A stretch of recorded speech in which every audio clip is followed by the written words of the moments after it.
Hi, how's it going? It's Hannah. It's fun to actually say that on camera and everything. But I already did this video once, but the audio got all messed up, so I'm trying again, which I think is okay because I didn't really like the other video that much. I think this will be a little bit better. We'll see. And I'm gonna be whispering in your ears and rambling a bit and doing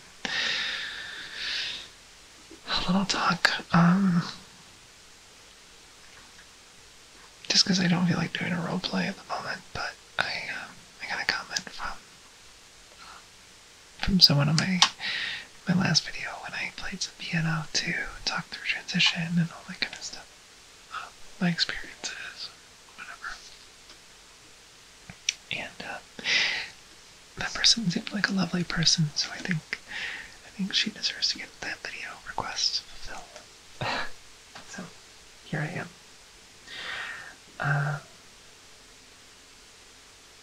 So yeah,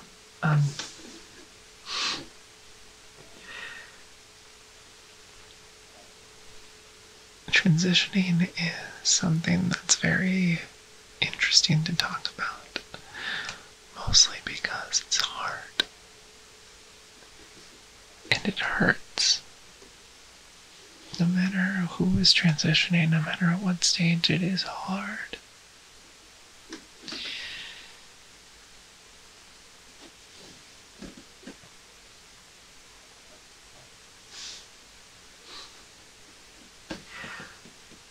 When I first started transitioning, the dysphoria was almost less.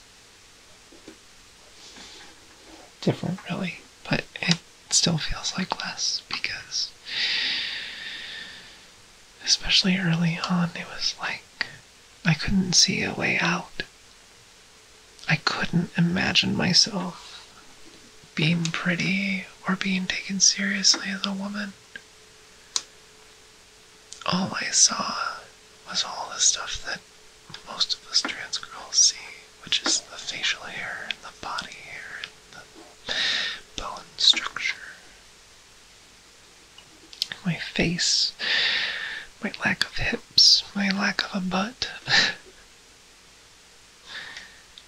And I thought, if only I was born a girl. If only. And how early on in transition, I would do things that would make me feel euphoric and make me feel good and make me feel like I am a woman. And so the dysphoria was less. And I kept addressing the dysphoria over and over and over. But the problem is, as you do that, as you continue to move on through your transition, those things get smaller and smaller, and you start to notice them more and more. And you realize, at least for me, as a trans femme, it was like, I started out being non-binary. And I'm never gonna look pretty. I'm never gonna be a girl. I'm never gonna look like a woman. I'm never gonna be able to be taken seriously as a woman. But now, I am. A year into my transition, people look at me and they see a woman. But even more importantly than that, I think, the way people view you, it stops becoming a thing that matters. At least in terms of, validation. Because eventually I'm just able to look in the mirror and see me. Actually me. Not this, not having to look past myself, not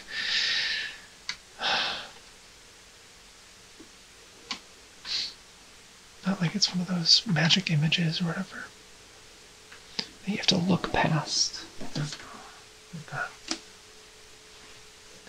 Try to, zone out and look past the piece of paper. So you can see the real image. Instead, the image has just become clearer and clearer and more defined And I know more and more about what I want to be and who I am. And that's almost harder than anything else. Because once you know what you are and who you are and what you want to be, it becomes necessary to have it. Because to my friends out there who are cis, which is probably most of you, you don't have to look at yourself and see another person in the mirror. Or even worse, you don't have to look in the mirror and see a monster.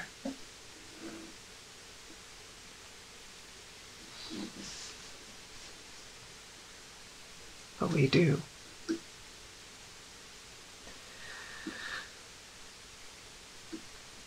But as we see ourselves, we want that more and more. We want to just be seen as us and to feel like us. But there are people in this world, some of you might be in my audience, I don't know, people who think that trans people shouldn't exist, that we are warping biology, that we are souring God's creation.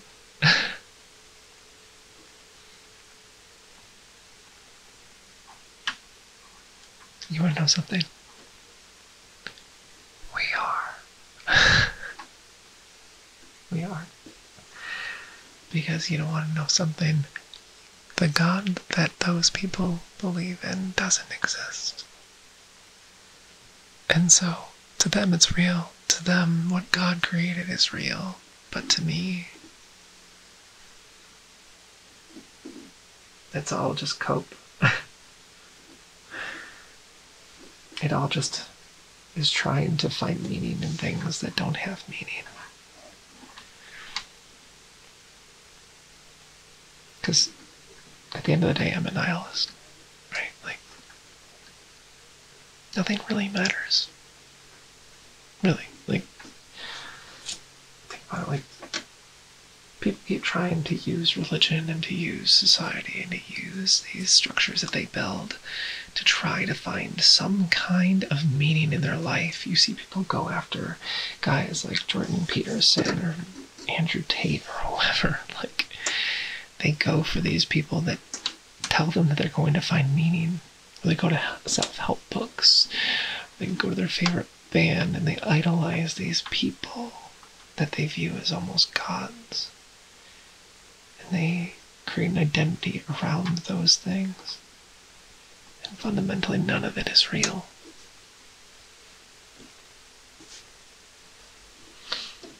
It's all constructed. Our society is constructed, and because of that, so is gender. So are the structures that are built up around gender, and race, and money, and capitalism, and everything. It's all just made up. And that's okay. That's totally okay. I love it. I love the fact that everything's made up. Because the amazing thing that we as humans can do is we can create meaning where there is none. So even though race is a social construct and gender is a social construct, they are real in our world, right? Like, when I started transitioning, my life changed significantly. The way that the world interacted with me changed significantly. Whether that's good or bad, it all changed.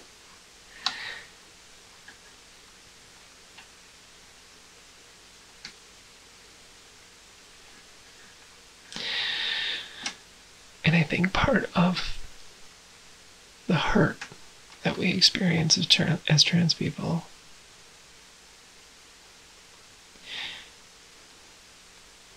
is this feeling that we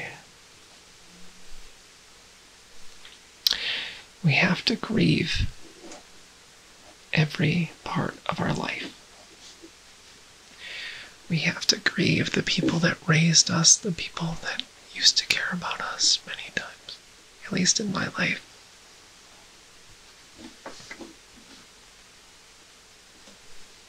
You know, when I first started this channel, I made it when I was living with my parents. And I was working at the church, and I was keeping it a secret.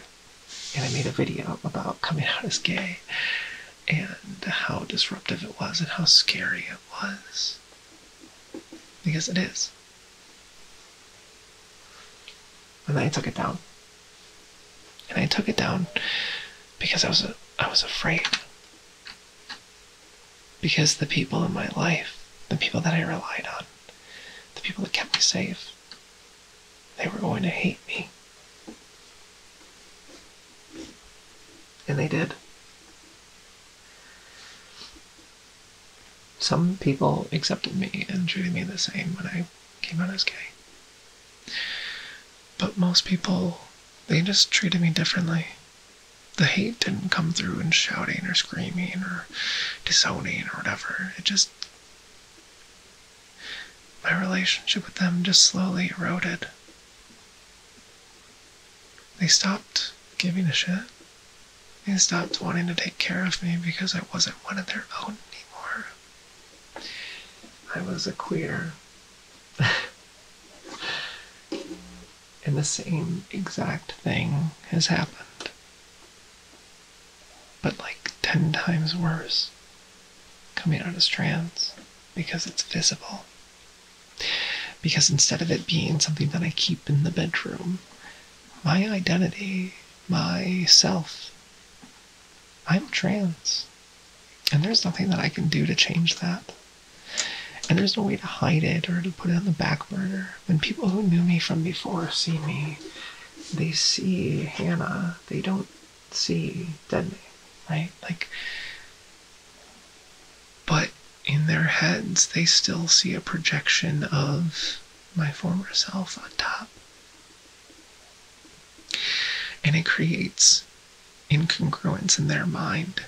They experience dysphoria for me, like sympathetic dysphoria, but in the other way, because they only knew me as a boy, they only knew me as a man, as a husband, as a father. Well, not yet, but they wanted me to be.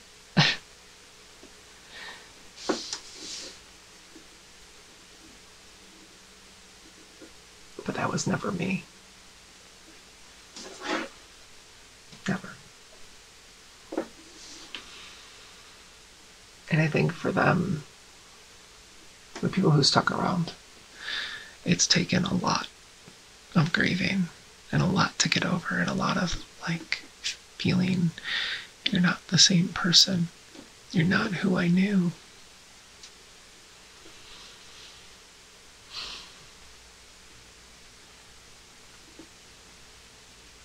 Which is incredibly sad to me. It's incredibly sad that we live in a time where something as made up as gender and as malleable and changing and individual as gender and gender expression is something that is so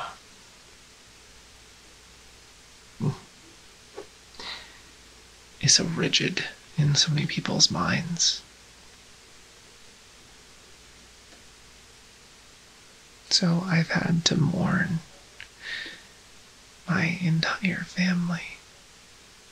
I've had to mourn most of my friends, most of the people that I care about. Because transitioning puts you in a space where you just want to get out. You just want to be yourself. You just want to run away. Because it's like no matter how hard you try, no matter how hard you try to be yourself with the people that you knew, that knew you intimately, at least for me,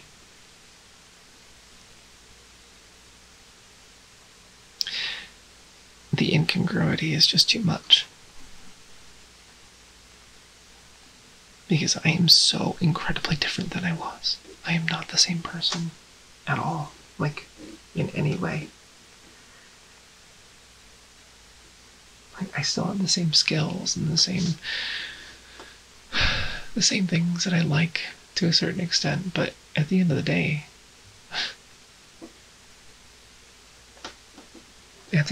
this is something that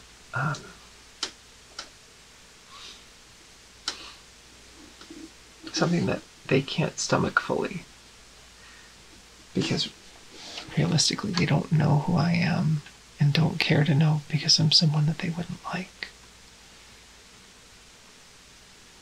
I think a lot of the people that were in my life are realizing that, especially the ones who were like borderline Christian and whatever. Like, for example, my parents, my mom,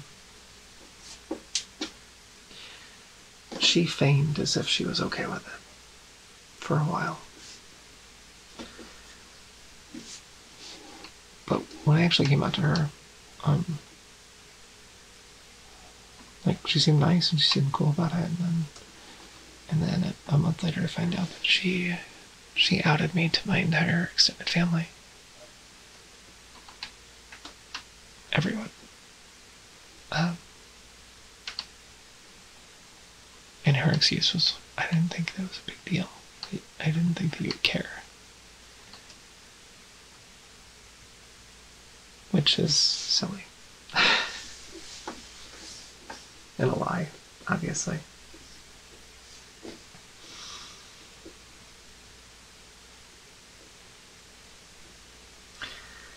But she was really good at faking it. She was really good at acting like she still loved me, but in reality, the only thing that kept me tethered to my parents was my relationship with my ex-wife.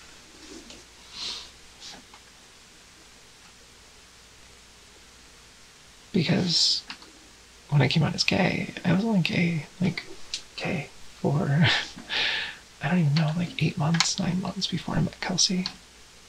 Even though I'd already come out to other friends before that,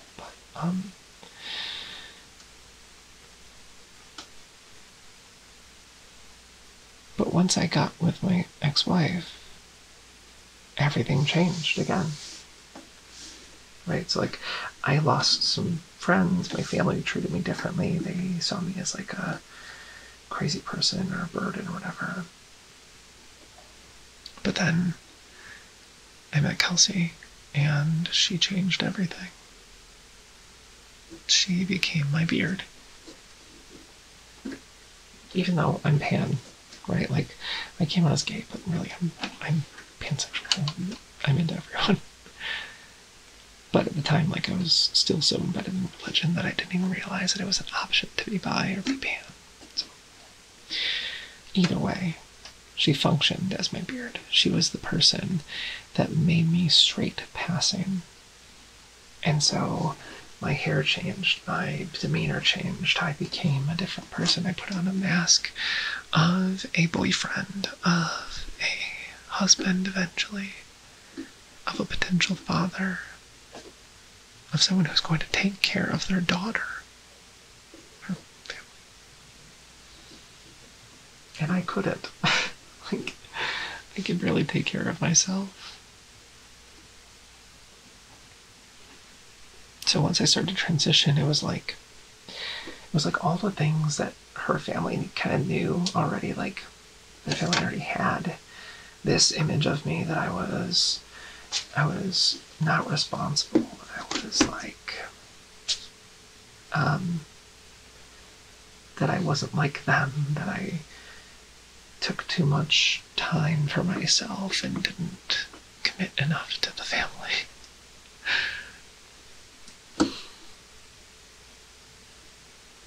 That I was combative sometimes because I spoke my mind and communicated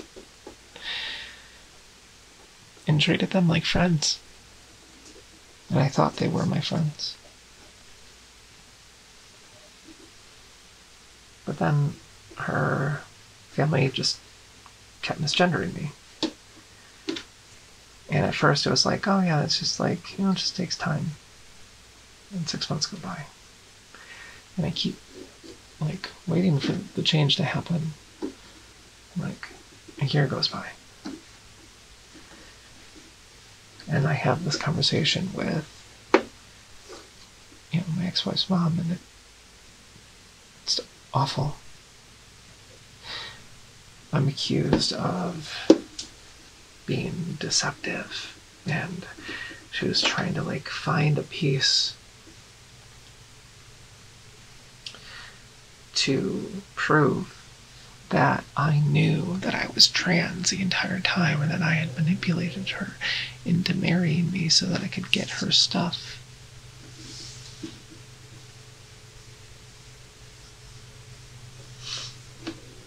Which is exactly what my ex-wife thought, or was afraid of, with me being gay when we first met.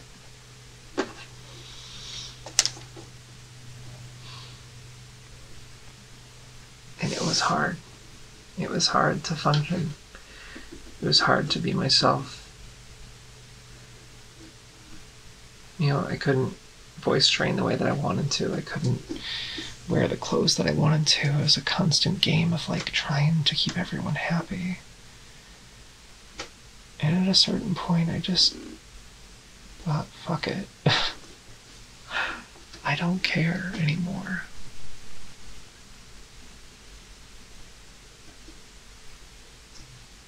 Now, the method that I took to get there was awful, and I was abused as part of it, but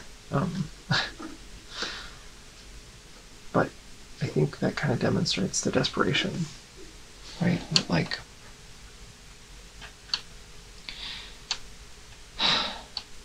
that as a trans person, it just becomes an imperative that we get to be ourselves. And there's nothing else in the world that can be better than that, and everything else. It just feels like we are being tortured cruelly, systematically, with everyone telling us that they're not. That's what transition feels like. But the reality, I think the cool thing, the thing that I didn't realize until I started, is that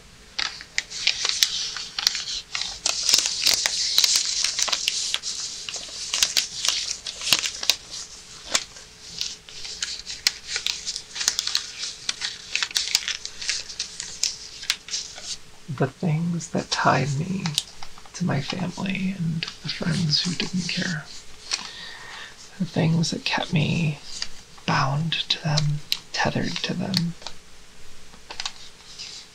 when I actually went to release myself from that tether, I thought that it was going to be something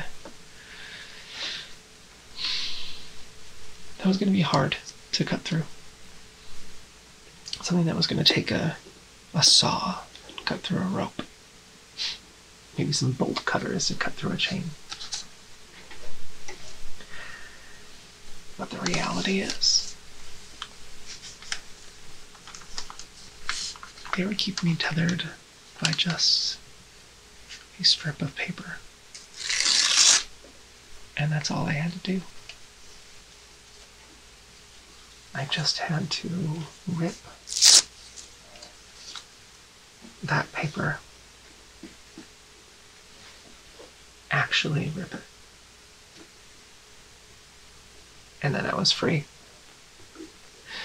I was free for the first time. And I am free for the first time, even though it's hard. Even though I am constantly on the verge of homelessness and on the verge of tears and breaking down. It's worth it because I get to be exactly who I am all the time, and no one gets to tell me otherwise. No one gets to give little snippets of, like, advice, telling me to do things that I don't want to do. things that would compromise on who I am. I refuse to do anything that goes against who I am. I would rather die.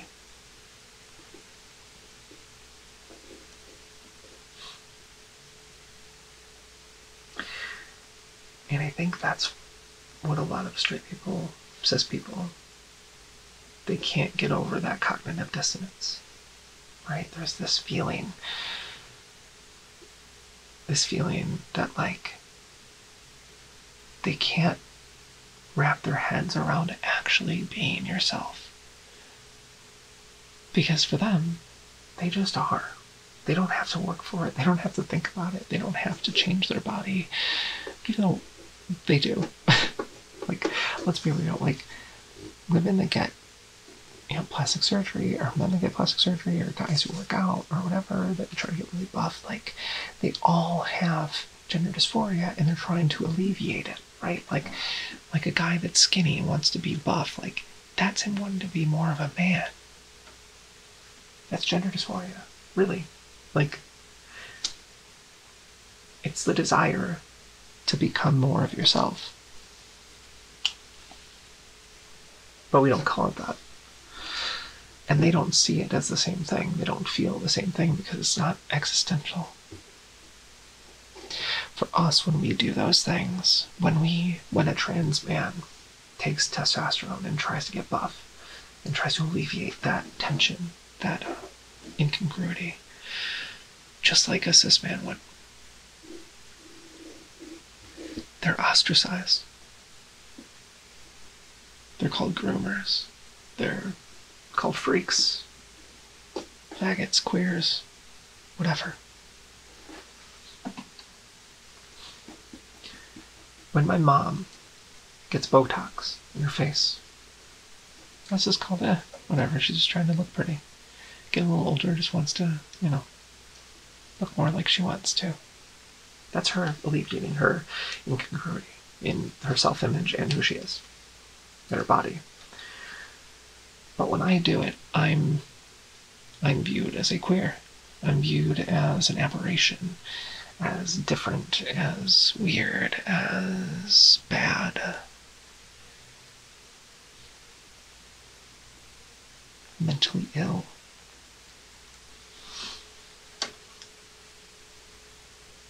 When in reality, I'm just becoming more of who I am. And that's all that I have been doing during my transition. And that's what I've realized as time has gone on, is that I don't have to be anything I don't want to be. I get to be exactly who I want to be now. And so I keep taking steps in the direction that makes me feel more congruent, rather than taking steps in a direction that someone else tells me to go. Because even if I don't stay as safe as I could, it's still worth it to gain my congruency. It's still worth it to live as my most authentic self, and so it is for you. No matter if you're cis, you're trans, straight, gay, pan, whatever.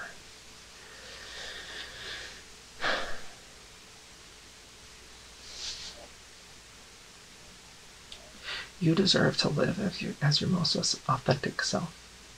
You deserve to be who you are, regardless of what anyone else tells you. No one has the authority to tell you who you are. No one. Not one person has that power over you. So don't let them.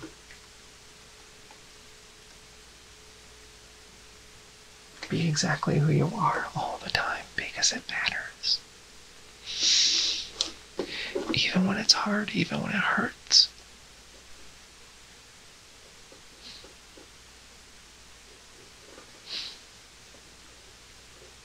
And it's gonna hurt. But I can assure you that it's always worth it. It's never worth it to compromise on yourself, to be something that you're not. It is always worth it to be exactly who you are. I'm living proof of it. I hope that seeing someone who you have no idea who they are. I hope that watching them blossom and become who they are inspires you to be exactly who you are, because you deserve it. Don't give up. Don't let others push you around. You matter so much, more than anyone else in the world. You matter. So be you, okay? Okay. Okay.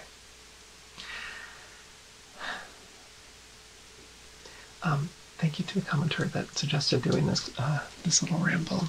I really enjoyed it, and I hope you did too. I hope you have a wonderful day, and don't ever stop being yourself.